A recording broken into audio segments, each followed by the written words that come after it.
আরে ওই অল্প কটা টাকা আমার ড্রাইভারের কাছে থাকে, পকেটে বইরে দে। ড্রাইভারের কাছে দিয়ে দিতি। আরে এখানে পড়ে গেছে কি আছে, যদি রাস্তায় পড়ে এ দাঁড়া দাঁড়া দাঁড়া, পকেটে না, তুই গেঞ্জির ভিতরে বইরে দে, গেঞ্জির ভিতরে দে। হাই হাই হাই দে। লাগাও না আরো জোরে ব্যাচেলার পার্টি সং, লাগাও না আরো জোরে ব্যাচেলার পার্টি সং সং।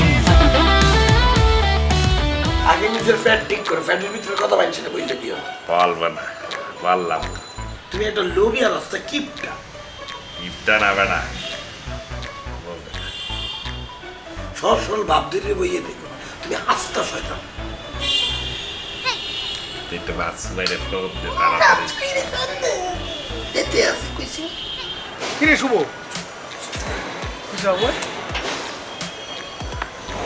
কি হইছে? আমি তো কিছুই তো বুঝতেছি না। আরে মোরা টাকা দেবো না। কত টাকা দিবে? এই জন্য এত সিকিউরিটি মেইনটেইন করতে হয়। আরে আপনার যতটা হাই দিন নাকি সিকিউরিটি মেনটেন করে দিতে হইবে। আপনার যে রেপুটেশন, মানুষজন ভাববে কি, হ্যাঁ আপনার টাকা দিলে ভাববে যে আপনি টাকা খাইয়ে দেবেন। তোর বেটা আমার কি এখনো সেই দিন আছে রে? চেঞ্জ হয়েছি না? তো আমরা সাদে কেন ভাই? আমরা রেস্টুরেন্টে বসতাম, তোমার কতদিন ধরে আমি খাওয়াই না, তাই না ভাই? খাওয়া লাগবে না, আপনি শুধু টাকাটা ফেরত দিয়ে দিয়ে দে। আরে দিতেছি, অস্থির হয়ে গেছে। শুনেন রাস্তু ভাই, রেস্টুরেন্টে যাইয়ে মানুষের জানান দিয়ে টাকা পয়সা ডিল করা যাবে না। এই যে ব্যবসার টাকা চুপে চাপে দিতে হইবে। এটা হাবুর টাকা 1 লাখ টাকা ব্যাংক থেকে তুলে নিয়ে এসি, পিন মার আছে, গড়া লাগে না, দেখি 1 লাখ টাকা? আমি তো আরো মনে করছি তুই যে সিকিউরিটি মেইনটেইন করতেছস, আমার মনে হয় তুই আমার 10 কোটি টাকা দিবি। আর সিকিউরিটি মেনটেন করিনি, সিক্রেসি মেনটেন করছি। এই 1 লাখ টাকা মগরদারে 10 কোটি টাকার সমান, বুঝতে হইবে। আচ্ছা ঠিক আছে ভাই, ধরো। আবাস ভাই লাগবে না। আরে রাখো না, আমি রেস্টুরেন্টে খাওয়াইলে খরচ হতো না আমার, রাখো না। আরে দিতে আছে রাখিয়ে দাও। ধর তুই রাখ। ওরা আরো 1000 টাকা দেন দিই। ধর মূল্যে কে নেই নেই, শিমুল্যের লেগে নিস। আরে শিমুল খুব ভালো ছেলে রে, শিমুল আমার খুব ভালো রে। হয়ে গেলাম হ্যাঁ। আচ্ছা এ বাসু ভাই, এটা বইরে গেছে দেখছো? আপনি 1 লাখ টাকা মাটিতে ভালো দিয়ে চলে দিতেছে। আরে পড়ে গেছে অগোচরে। কি বলেন না বলে ওমাবদ, আপনি টাকারে কি মূল্য দেন না? আপনি কি পাগল হয়ে গেছেন? হ্যাঁ আরে ওই অল্প কটা টাকা আমার ড্রাইভারের কাছে থাকে, পকেটে বইরে দে। ড্রাইভারের কাছে দিয়ে দিতি। আরে এখানে পড়ে গেছে কি আছে, যদি রাস্তায় পড়ে এ দাঁড়া দাঁড়া দাঁড়া, পকেটে না, তুই গেঞ্জির ভিতরে বইরে দে, গেঞ্জির ভিতরে দে। হাই হাই হাই দে। থাকে না থাক। আপনি কি করতেছো তোমরা? এই শুভ, কি হইছে তোদের? সমস্যা কি? এই যে রাখছি, হইছে তো? সাবধানে নিয়েন। ওকে। দেখছো ব্যাপার? আলাদা 1 লাখ টাকার কোনো মূল্যই নেই। তাই তো দেখলাম। এই ভাবুই, হ্যাঁ আপনি আর না জানে ব্যবসা করেন, আবার এই ব্যবসা লাভও করছেন, হেঁটে আগে আপনি কাবিলা বাইরে গেঞ্জি কিনে দিতেন চান, আর আমি আপনার বন্ধু, আপনি আর কিছু দিলেন না কেন? আমরা তুই আমার বন্ধু হইতে যাবা কা? তুই আমার থেকে কত ছোট তুই জানো? এখনো তোর জিব্বায় দুধের সর লাগিয়ে রয়েছে, তুই আমার বন্ধু হইতে চাও? এ শোন, আমি যদি সঠিক সময় বিয়ে করতাম, তোর সমান আমার একটা ছেলে থাকতো। তুই আইস আমার বন্ধু হইতে। আপনি না মাঝে মধ্যে কোন আমি আপনার বন্ধু? যখন বলি তখন তুই বন্ধু, এখন তুই আমার বন্ধু না। ও ঠিক আছে, তো ফোল্টি লইলেছেন কেন? আপনি আর তাহলে কিছু দিতেন না? না দেবো না, যা।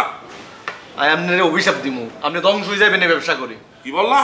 তুই আমার অভিশাপ দেবা? দাও যা, যাও, তোর একটা হাত দিতে চাইছিলাম, এখন আর দেবো না। তুই আমার অভিশাপ দেবা তো? যা, তুই যা, যা ইচ্ছা অভিশাপ দে, যা। আপনারা কিছু দিতেন না তো, আমি আপনার অভিশাপ দিলাম, আপনি এই ব্যবসা করে ধ্বংস হয়ে যাবেন, পুরো ফতে বসে যাবেন, রাস্তা বই বই কিনবেন।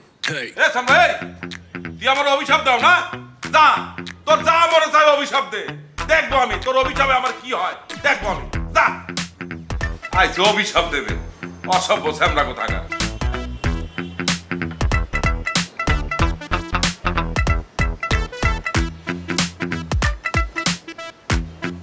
হ্যাঁ ভাই। হাই বাসু ভাই, আসসালামু আলাইকুম। ওয়ালাইকুম আসসালাম। কি অবস্থা তোমার? কেমন আছো? আমি আছি ভালো, আপনি আছেন কেমন? তারা আমি তো আছি একটু দূরের উপর। বলো হাউ ভাই। ভাই বলতাম কি, কিছু লাভ টাভ কিছু হয়েছে? আরে হাউ ভাই, লাভ তো আর একদিনে হয় না, একটু সময় লাগবে। সামনের মাসে আশা করি হয়ে যাবে। আচ্ছা ঠিক আছে, শোনেন, লাভ হওয়ার পরে আপনি আমার একটা ফোন দিয়ে। কোনো সমস্যা নাই, লাভ হলে শুভই তোমাকে জানাই দিবে। আচ্ছা ঠিক আছে। ঠিক আছে হাউ ভাই, আমি একটু দূরের উপরে। হ্যাঁ পরে ফোন দেব। ঠিক আছে ঠিক আছে, আপনার আর বিরক্ত করবো না, রাখি। আসসালামু আলাইকুম। ওয়ালাইকুম আসসালাম।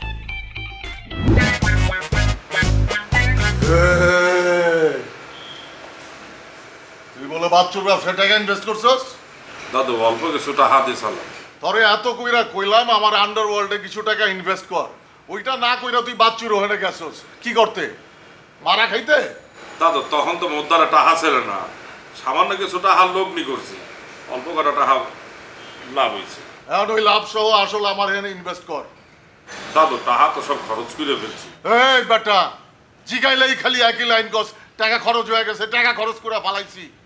আচ্ছা বেশি লাগবো না, 50,000 করলে হইব দে। দাদু টাকা তো সব খরচ করে ফেলছি। আবারও একই কথা, হাবু দেখ মেজাজ খারাপ করিস না কইলাম।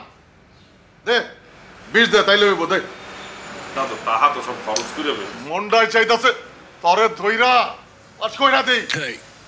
দে 10 দে তাইলে হইব দে 10 দে। দাদু টাকা তো সব খরচ করে ফেলছি। এই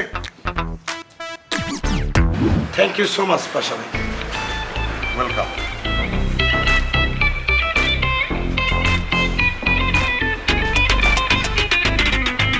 দাদু আপনি 8,000 টাকা দিয়ে শুরু করে আপনার এখানে চাকরি দিতে আসছেন টাকা, এই চাকরি কি আমি করতে পারতাম না?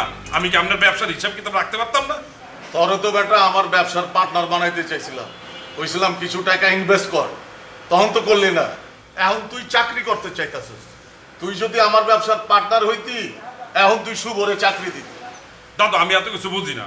আপনি আপনার এখানে চাকরি দেবেন আমার, আমি আপনার হিসাব কিতাব রাখবো। আপনার 8,000 টাকা দিতে হইবে না, আপনার 7,000 টাকা দিলেই হইবে, তাও আমি আপনার এখানে চাকরি করবো। তোরে যদি আন্ডারওয়ার্ল্ডের হিসাব রক্ষক বানাই আমার ব্যবসা মারা খাইব। দাদু দাদু কাবিলা তুই তো জানো যে গ্রাম দেশ আমার অল্প কিছু জমি আছে আর 2টা ছোট ছোট পুকুর আছে, সেখানে মুই মাছ চাইলে যেসব টাকা পয়সা আয় করি তা দিয়ে আমি টাইনা টুইনে হেনে চলি। দাদুর উচিত আসলে না আমার একটু সাহায্য করার, তারও হেন আমার একটু চাকরি দেওয়ার। সে আমার চাকরি না দিয়ে এই শুভরে 8,000 টাকা দিয়ে চাকরিতে দিচ্ছে। দাদু কাজটা কিন্তু ভালো করে নাই। তোর কি চাকরি দেবে? তুই এইসব নিকেশে কি বোঝো? তোর চাকরি দেবে? দেখছো ওর কথাবার্তা দেখছো, সে আমার সাথে তুই তামারি করে কথা বলতে আছে। কি রে তোর কথা তো ডাইসের রুম কিনলে আবু তো ঠিকই বলছে। ভাষার আত্মীয় হিসেবে ইগার কাজে প্রায়োরিটি আগে ন। ভাষা তো শেয়ান মাল বুঝো না, কম টেয়া দিয়ে শিক্ষিত হলো আইন ইগা অ্যাকাউন্টেন্ট হিসেবে লই লিছে। আমি যদি পাশের জায়গায় হইতাম আমি ইগারে সবার আগে জব দিতাম। এবার তুই কি বলে? তুই ওরা কি জব দিবি? হালাল বালা তো মিলের হিসাবে রাখতে পারে না, পেঁচ গোছ লাগাই গেলে আন্ডারওয়ার্ল্ডের হিসাব রাখবে কেমন? ধরো হালাল বালা আইসে একেবারে তুই যদি কোনো কাম করতি, কোনো ব্যবসা বাণিজ্য করতি, এরকম বোকা কামে নেই। তুই কারো বোকা বলো? বোকা তুই দেখছো 8,000 টাকা বেতন পাইয়া কিরকম ব্যবহার করতে আছে। 12,000 টাকার বেতন পাইলে লাত্তি কোথা দিয়ে বাইর করে দিতে। আর 15,000 টাকা দিলে তুই কে করতে হবে বলে লাইনটা দেখতো। আর এবার আজ যদি ব্যবসা বাণিজ্য করতাম, জিকে অ্যাকাউন্টে চাকরি করে ইগারা দায়িত্ব দিতাম, ইগারা পাহারা দেয়ালে হেটা যদি না করতে হইতো আমি ইগারে কইতাম যে তুই বইবে বক্সারে কোন লোন নিতে যাই স্ত্রী কর। মুই বুঝতে পারছি না, হ্যাঁ মুই একটু কাম করতেছি দেখে সবার কাজ চলতে আছে কে? তোমাকে তো টাকা পয়সা বিভিন্ন জায়গা থেকে আয়, এর লেগে তোমাকে গায়ে লাগে না, টাকা পয়সার মূল্য বোঝো না। মুই একটা চাকরি পেয়েছি, ওই চাকরি করতেছি, বাস শেষ। আমটাই আশা আমরা কি খুব কোটিপতির হল হয়ে গেছি কেন? তোর টেনশন ঠিকই আছে কিন্তু তোর খাইছত খারাপ। মাইনছে এর দূর থাকলে সন্তুষ্ট, তুই তো লোভী, এর তোর অনেক কিছু লাগে। লাগাও না আরো জোরে ব্যাচেলার পার্টি সং, লাগাও না আরো জোরে ব্যাচেলার পার্টি সং।